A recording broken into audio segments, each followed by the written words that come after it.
Welcome to this explainer. Let's just jump right in, because today we are looking at something truly haunting and honestly, completely fascinating.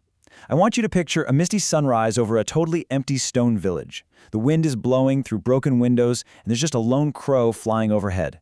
It's a landscape defined entirely by absence. We're going to explore the vanished villages of Britain. These are places scattered all across the United Kingdom where the buildings have miraculously outlasted the people who lived in them. They are these silent, stony reminders of lives that were just suddenly interrupted. Seriously, what if an entire village just disappeared, but the buildings actually stayed behind? Just imagine it for a second. A once thriving community, previously filled with the sounds of everyday life, children playing, bustling markets, the ringing of church bells, and then suddenly it's silenced completely. All that is left behind are these empty structures, just standing there like skeletons in the landscape. These aren't just ruins, they're literal mysteries waiting to be unraveled. So in this explainer, we're going to break down exactly why these communities emptied out. Some were forced out by war, others were literally flooded, and some just sort of faded away over centuries. Section 1. Frozen by War, Tyneham, Dorset. Let's start with our first and frankly pretty heartbreaking cause of abandonment: human conflict. So Tyneham was once this perfectly peaceful little village in Dorset. But then, in 1943, right in the absolute thick of the Second World War, the British Army asked every single resident to pack up and leave so the area could be used for vital military training. Now here is the real tragedy of it. These families truly believed they were going to come back after the war. They carefully locked their homes, and they even pinned these handwritten notes on their doors, saying goodbye to their beloved houses. But that temporary goodbye ended up becoming a permanent reality. After the war ended, the military just kept the land. And today, the village has literally been frozen in time for over 80 years. There's a quote that hits the nail on the head here. Walking through Tyneham feels like stepping into a frozen moment in history.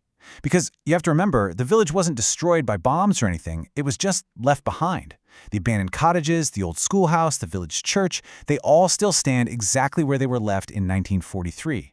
It's incredibly rare to see mid-20th century history preserved like this, not behind glass in a museum, but out in the open air, slowly weathering the seasons, exactly as its residents last saw it. Now, it's super interesting to contrast the very tangible, visible ruins of a place like Tyneham with our next category of vanished villages. We're talking about hidden ruins. Communities like Mardale Green, which were completely swallowed up, submerged underwater, and hidden entirely from view. It really begs the question, what happens when a village doesn't just empty out, but is physically erased from the map?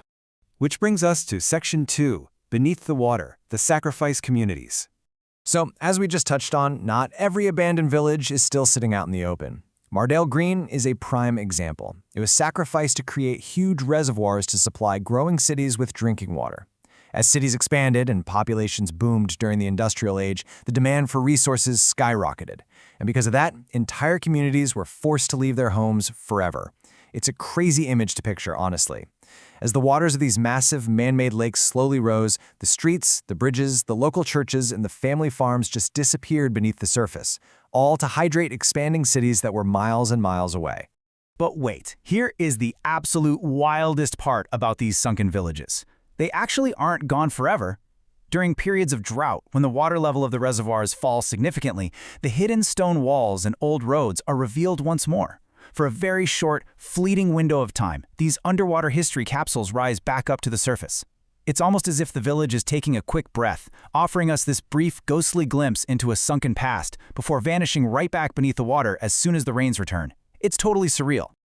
Moving on to Section 3, Lost to Time, the Ancient Erasure.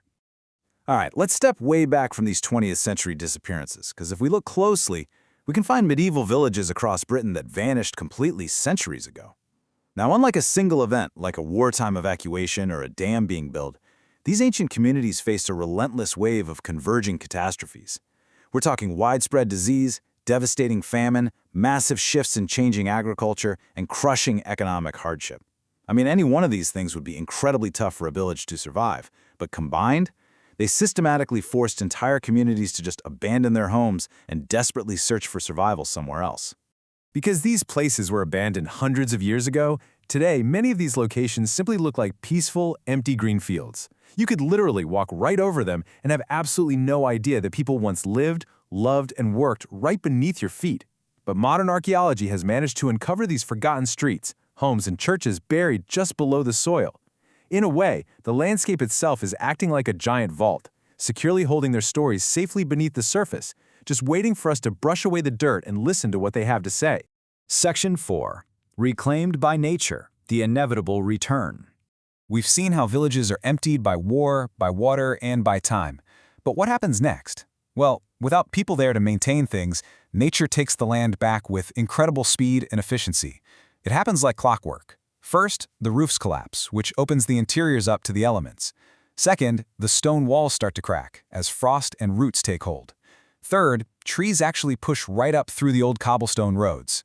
And finally, birds and wildlife build their nests in the exact spots where families once gathered around the hearth.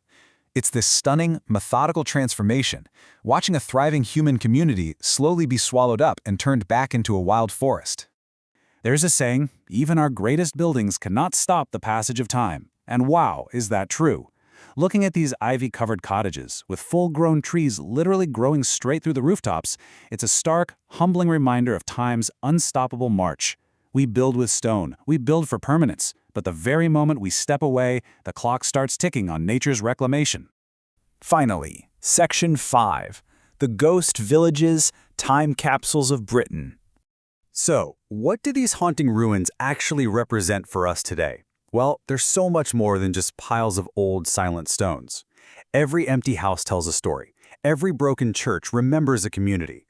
Every forgotten road reminds us of the footsteps that once traveled it. The huge takeaway from all of this is that history is never truly gone. It isn't just something you find in dry textbooks. It is written directly into the landscape. It's just sitting there, waiting quietly and patiently for curious people to come along and discover it. So I want to leave you with this final thought to chew on. Think about those frozen wartime streets of Tyneham, the sunken, drought-revealed ruins of Mardale Green, or even those ancient, buried medieval streets resting beneath the quiet fields. Which abandoned village would you visit first? Think about what you might uncover there, and what secrets the silent stones might share with you. Thank you so much for joining me on this incredible journey through time and landscape. Keep exploring out there, and I'll catch you in the next explainer.